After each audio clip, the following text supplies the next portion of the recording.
Welcome back to the channel, everyone, and we are here for our Supercoach EPL Game Week 8 preview. This is how we ended up after Game Week 7. We scored 106, had a red arrow, 1.8k. Not the best, but seeing some of the scores around, we could have fallen a lot harder and our rank could have ballooned out a lot more. So, even though it is a red arrow, relatively happy with how we are sitting.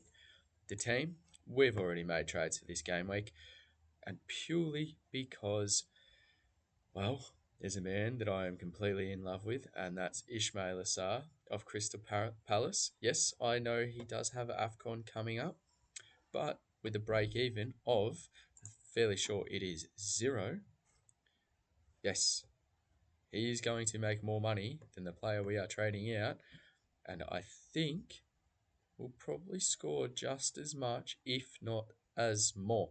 As you can see, Mark Cucurella is a new addition to the squad. Trades were Mickey van der Ven and Mohamed Salah out for Ismail Assar and Mark Cucurella. Now, with our looping, unfortunately, the only player that we can literally loop is Cucurella.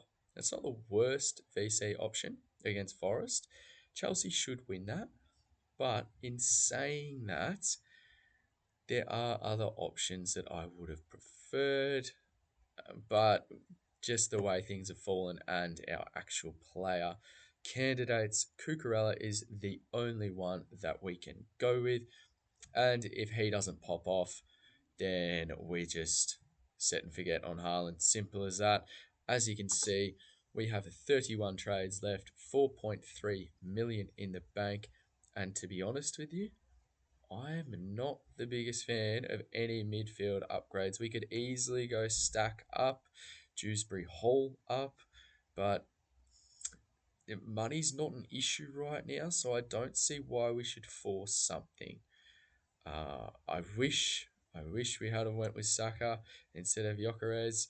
I was umming and ahhing about that decision for ages, and obviously, well, Gyökeres he does cardio for 90 minutes, so yeah, absolutely pathetic.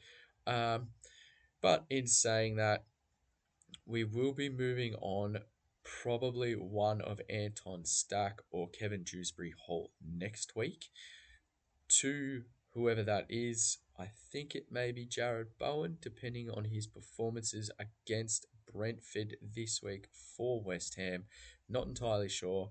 Have a few that I'm thinking about, but don't want to jump into just yet. Our changes, or the trades, as you can see, it was Van der Ven and Salah for Ismail Assar and Cucurella. Cucurella's bottomed out. Chelsea have a very nice upcoming run. So does Crystal Palace, and it seems to be that every time Palace do something, Sarr is involved, which is fantastic, and I'm a huge fan of his. Did have the international break, did return for Senegal, and there's no injuries there at all. Normally after an international break, I do get a little bit worried with injuries, whether they're a player potentially not wanting to actually go on international duty. They seem to have a knock, whatever that might be.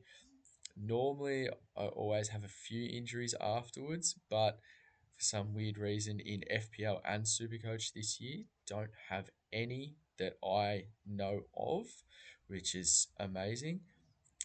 So the team's set up fairly well, and I think going forward, right at this point in time, money's not going to be an issue.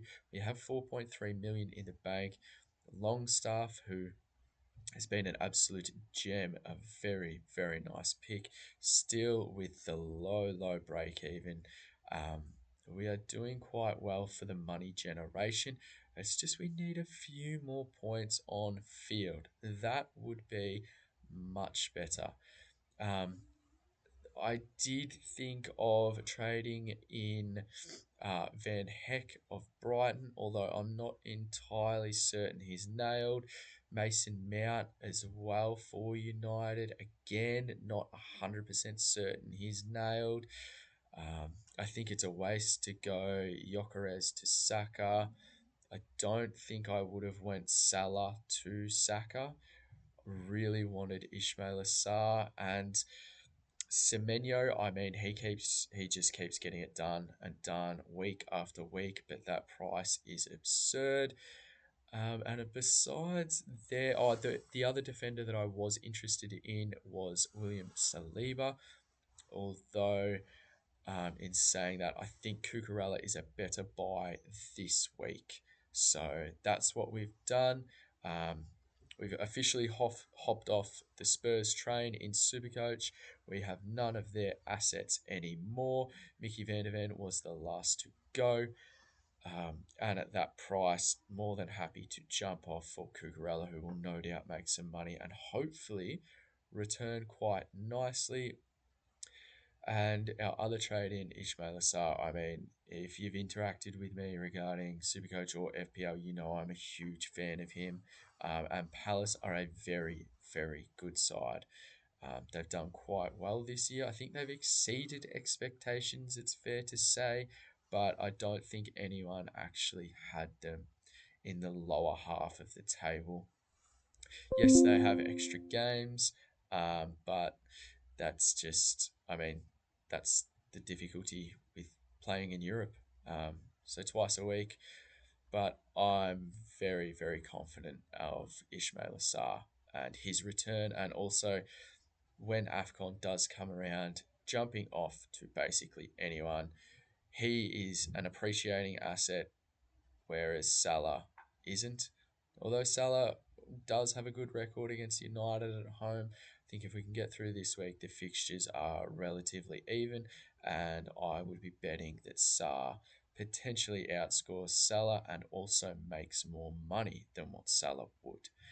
So this is how the team will be lining up. As I said, VC on Cucurella, and I think if that's anything under than, say, the 15 mark, we just go with Haaland. Simple as that. Go with what you know and be safe in that regard. Simple. Once again, thank you so much for tuning in. If you haven't seen the FPL preview video, go and check that out. That will be up. That will be out before this video. We're playing our bench boost in that, so go and check it out. If you're enjoying the comment, leave a like. If you're enjoying the content, sorry, leave a like, leave a comment. Let me know what you're doing this week. If you're holding, then just hold. Sometimes it's better to do nothing than it is to force something. So let me know what you're doing. And as always, if you're not subscribed, make sure you do. And thank you once again for tuning in. If you've enjoyed this video, then please like and subscribe. And don't forget to check out the website at swordplay.com.